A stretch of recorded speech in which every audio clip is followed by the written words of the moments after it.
more talk about Benedict and Benedict's rule. We said that Benedict left us with more questions, especially about the church. I mean, what is this monastery and how does it relate to the church? There's a host of questions that could come up. We need to tackle a few of those right away. And once we do, once we see what the monastery is in relation to the church, well, even for today, even for Protestants who don't really think in terms of monasticism, what does this teach us or show us about the church? There's going to be some interesting ramifications and possibilities. So let's take these questions on first and see what we discover.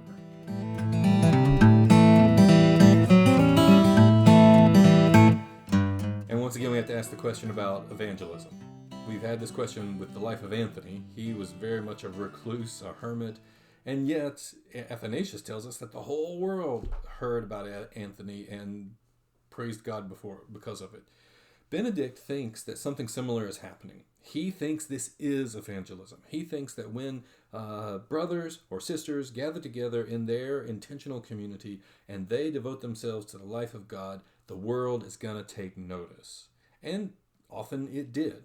And remember, they strategically moved these monasteries to the fringes of empire. They're moving these as outposts in the spiritual warfare against the forces of darkness. These are on the front lines. These are remember, they see themselves as soldiers. They're athletes. They're disciplined and training, but they're doing this because they're out there as prayer warriors right on the front lines, asking God to do something in this world. And then Benedict gives them explicit instructions. They're to make stuff with their hands, whatever that means for each community. You adapt it, you make furniture, you make honey, whatever, and you sell it in the marketplace at a lower than market value cost because you're helping those in need. And anyone who comes to the monastery knows that they can knock on the door and be given hospitality for the night. They can be given food and shelter. These monasteries are seen as cities set on a hill, lamps that cannot be put under a bushel. And you have to remember things like St. Patrick and the whole evangelization of the British Isles. It doesn't happen through the kind of evangelism we're used to seeing today. It happens through these monastic outposts being established there, and the people take notice. They see that here are Christians who live differently than the world, and that is what Benedict understands evangelism to be. Now we could also ask about what is the role with the way the monastery is structured. It kind of looks like a little church, except instead of a bishop, it's got an abbot, and like the bishop, the abbot seems to have a lot of power, maybe too much power. Well, if you go back and watch my video on Ignatius, I tried to talk about how when Ignatius says obey the bishop as the Lord, he doesn't mean the bishop's going to tell you to wash his car. At least he doesn't think that's what's going to happen. He thinks the bishop's going to tell you to do what the Lord tells you to do. Like, do this in remembrance of me.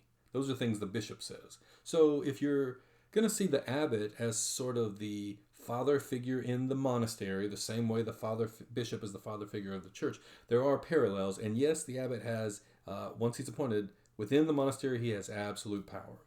But remember two things there. Everyone agreed to these rules. So if you didn't like it, you didn't have to sign up for this. Benedict is very clear that you must read through the rule. You must read through it over and over again and experience the life of this community for a while before you join, and you know what you're signing up for.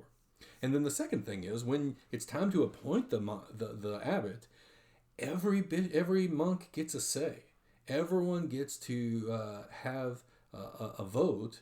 And you're supposed to choose the most humble, the most meek, the most Christian and devout monk among you. So you're picking someone you trust.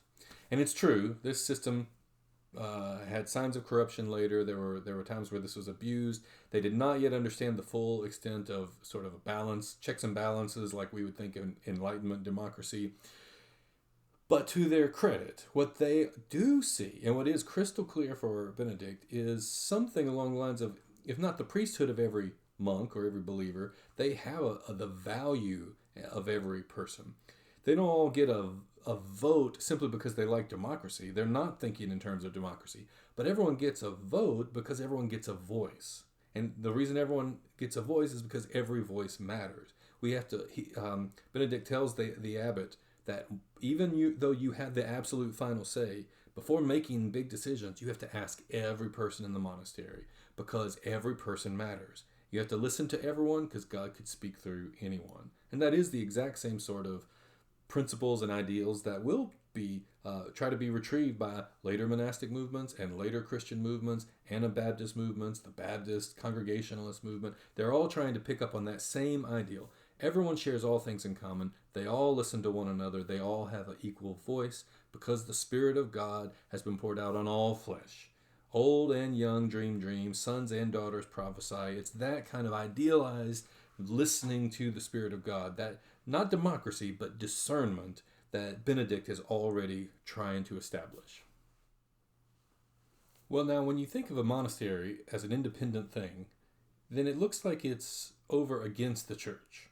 Like the church is over there, the monastery is over here, and does this imply a subtle or maybe not so subtle critique of the church?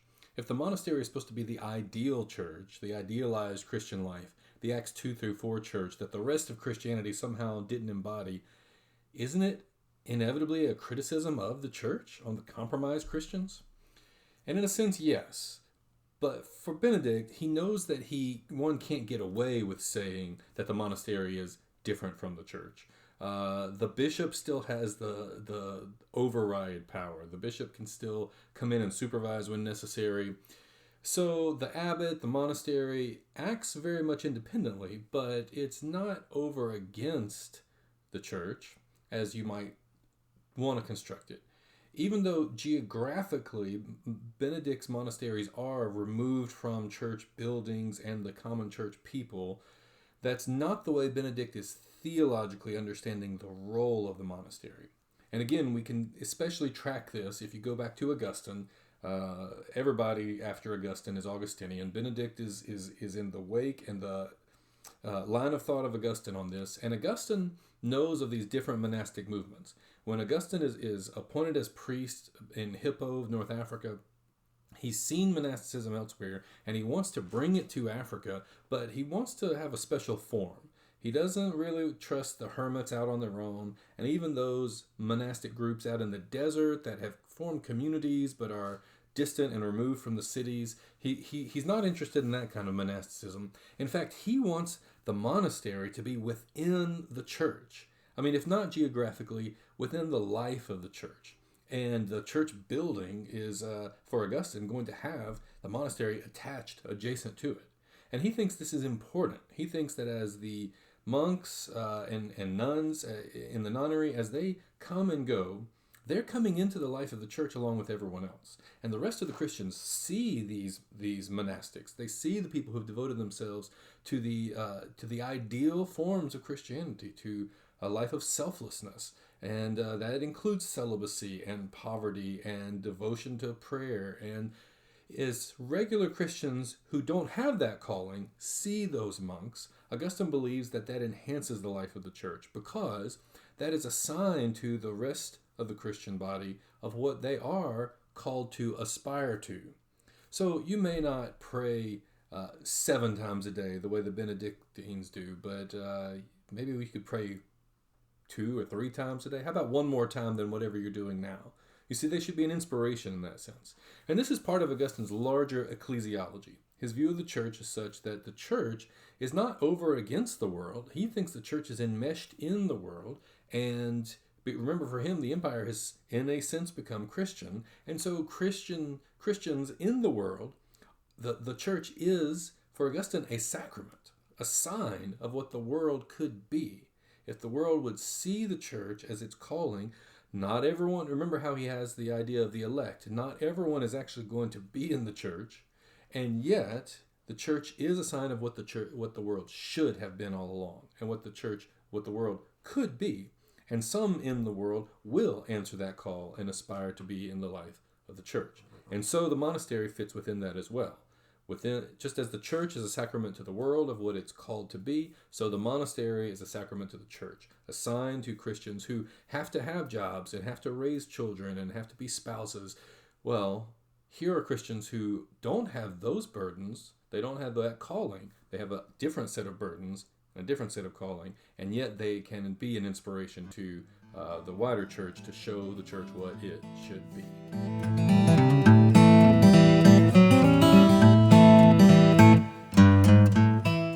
I would be remiss if I didn't trace some of what happens after to Benedict's influence and his ideals that he sets up, because, as I say, everything after him in the West is, in a sense, Benedictine. And yet, when Protestantism comes on the scene, there is a major criticism of the monastic movement. So what's going on with all of this? Well, interestingly enough, there's been this sort of revival of interest in Benedict in recent decades. And I think part of that is that the monasticism that Martin Luther was criticizing and that Henry VIII attacked in England, these were later, and they were seen to be corrupt. And yet, that wasn't quite the fault of Benedict. That was later corruption, later problems. And when you took those away, it left a vacuum. Something was missing in the life of the church. And what I mean is, there seems to always be a need to have a more intentional space in the church. Not everyone is called to these kind of extreme lives of selflessness. In our Protestant evangelical tradition, the closest thing we would think of is missionaries. People forsake their nets and they go far, far away and live a difficult life, all because of Jesus. And we see that as a higher calling in a sense. And yet, everyone else in the Christian world thinks, well, I wish I had the same sort of excitement in my Christian life that the missionaries have. Why don't I have that sort of daily devotion and that daily sense of inspiration? Well, maybe what we're missing is that church shouldn't just be a Sunday thing. The Christian life should be more of an intentional thing, a daily rhythm, which is all of what Benedict's rule gives you. These 7 times of prayer. Maybe you don't have to pray 7 times a day, but shouldn't there be regular times of prayer? Sure, Paul says pray without ceasing, but what about the times that we don't remember to pray? Maybe we need set times to pray to help us have a life of prayer without ceasing in between those sorts of hours. So let me kind of tell you a story here about what happens just in the last century, as in many ways we enter into what's called postmodernity, and Christianity, especially in Protestantism, has continued to splinter and fragment and continue to struggle to face the questions of modernity, the questions of science and modern Enlightenment thinking. How does Christianity respond?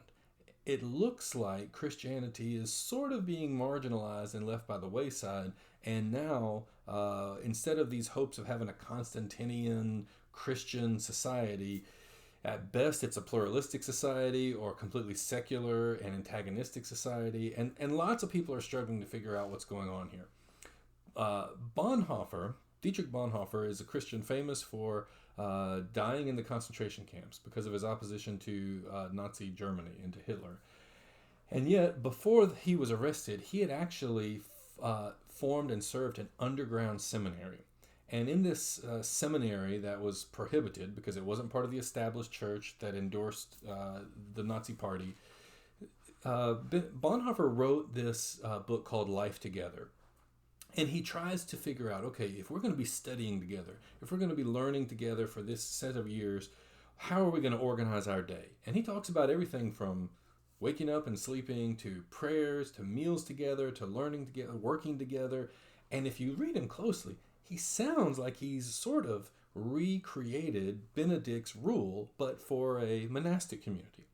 And what's even more interesting is at every caveat, he says that this is for seminarians, but it could translate to any family or to any small group of Christians who wanted to do life together. He even is going to have a call in another one of his books where he says what we need at this juncture in history is a new monasticism.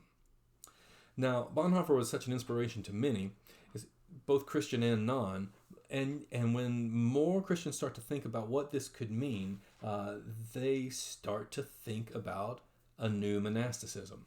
But now, there's one more piece of the puzzle to this story. In the wider secular culture, wider Western world, this sort of breakdown of modernity and breakdown of Western tradition, lots of people were questioning what is postmodernity and what does it mean. And Alistair McIntyre is a philosopher. He comes along and says, we have entered into a new Dark Ages. And Dark Ages is not really the appropriate term anymore for what was going on in the Middle Ages. But, when we envision the time where the Roman Empire crumbled and books were few and far between and literacy went down and people's ability to fight just basic things in needs, like dealing with pandemics and things like that. When people didn't understand that stuff anymore, or had harder access to get to the resources, that period we've always known as the Dark Ages sort of haunted the memory of the West. And Alistair McIntyre uses that to say, look, we've entered into a new Dark Ages, and most people don't even realize it. People don't know what they mean when they talk about morality anymore. And so what is our hope? In his book called After Virtue, he ends it by saying the only hope that he can see is not some grand scheme to take back Western civilization. He said what we need to get us through these new Dark Ages is a new Saint Benedict. And he says he will look very different than the old Saint Benedict, but we need someone to tell us how to hunker down in small communities and preserve virtue and morality and learning and enlightenment. And so how that's going to look, well, McIntyre didn't really know. But that left a lot to the imagination. If you have Bonhoeffer, all people calling for a new monasticism, and then you have McIntyre calling for a new Saint Benedict, it's no surprise that you start to see people take up this mantle. There's one theologian, he teaches theology, and he's questioning this, and he calls for a new monasticism. His name is Jonathan Wilson, and as curiosity in his book, when he calls for that new monasticism, and he harkens to Alistair McIntyre, he says, we don't just need a new Benedict, we need a new monasticism. He's with Bonhoeffer on how this is going to work. But he doesn't know exactly what it's going to look like. And then the curious twist in history is his daughter marries son, a man named Jonathan, who takes on his daughter's name. They hyphenate it. So Jonathan Wilson has a son-in-law now named Jonathan Wilson Hargrove. And Jonathan Wilson Hargrove is one of the leaders in what's now called the new monastic movement. And so there are so many different new monastic communities that I would never do justice to them if I tried to summarize them.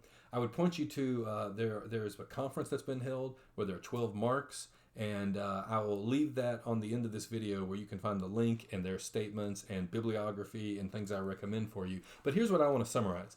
There's something happening where there's a whole bunch of new Christian communities that aren't exactly church, but they are like idealized churches. They're living together in community, sometimes one big house, sometimes one big apartment building, sometimes just all in the same neighborhood, sometimes all on the same farm. And they're sharing at least a common purse, if not everything. They're sharing at least some common meals, maybe one a day. They're having shared prayer time, maybe not 7 times a day, but usually morning and evening, sometimes more. They're singing the Psalms. They're rediscovering the importance of singing together and of Psalms in particular. They're figuring out that their life together is a form of evangelism. They're moving to the edges of empire where Christians have largely ignored parts of society. They're doing all the things that they think are the ideals Benedict first set up, and yet it's very, very new. It's very, very different in some ways. One, it's mostly Protestant. Two, there's no requirement for celibacy, no requirement for voluntary poverty, although some people are taking these things up. Singles are living along with married families. And so there's a whole new movement taking place that may be too disparate and too diverse to really classify as one thing. But it is, I think it's fascinating that the life of the church today, of all things, all the problems we're facing, many people are finding inspiration and help in the resources like Saint Benedict and his rule. So I would encourage you to look into what's going on with new monasticism. As I say, I'll have the resources for you at the end of this video. There's some interesting things going on, and I just like the fact that they're calling on Benedict by name and claiming him as inspiration for what they're doing.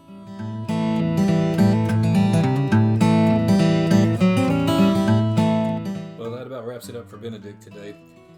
Whenever I teach Benedict in person in my class, one of the things I'm able to do is pretty much sit back and just say, what questions do you have? And then it's just rapid fire for an hour, because there's so much in this text. There's so many details he goes over, and yet every time he sort of is open to some other options as well. So I wish we could have had more time to just, take each one of those things, but that would make this video way too long. So if you have questions about Benedict's rule, I hope you'll contact me. I hope you'll continue to study. It's a great resource, and it points to much larger movement, both in ancient times and one that seems to be being recovered today. So I hope this was helpful to you. I appreciate your patience working through Benedict, and hope to see you next time.